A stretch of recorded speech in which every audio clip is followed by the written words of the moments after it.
तुम्ही सतत AI वापरताय का?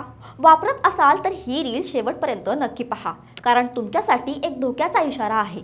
नेमका काय आहे हा रिपोर्ट जाणून घेऊयात थोडक्यात. आजकाल प्रत्येक कामासाठी आपण AIचा आणि ChatGPTचा वापर करत आहोत, पण ही सोय आपल्या मेंदूसाठी धोकादायक ठरू शकते, असा धक्कादायक खुलासा एका नव्या रिपोर्टमधून झाला आहे. MIT सारख्या प्रतिष्ठित संस्थेच्या अभ्यासानुसार जे विद्यार्थी लिहिण्यासाठी AIचा वापर करतात त्यांच्या मेंदूतील सर्जनशीलता आणि लक्ष केंद्रित करणाऱ्या भागांची क्रियाशीलता कमी होते. इतकंच नाही तर AIच्या मदतीने लिहिलेल्या गोष्टी त्यांच्या लक्षातही राहत नाहीत. याला कॉग्निटिव्ह ऑफलोडिंग म्हणतात, जिथे आपला मेंदू विचार करण्याची जबाबदारी AIवर टाकून स्वतः आळशी बनतो. यामुळे माणसाची स्वतःहून विचार करण्याची आणि नवनवीन कल्पना करण्याची क्षमता धोक्यात आली आहे. तुम्हाला काय वाटतं? AIच्या सततच्या वापरामुळे तुमच्याही विचार करण्याच्या किंवा लक्षात ठेवण्याच्या क्षमतेवर परिणाम झाला आहे का?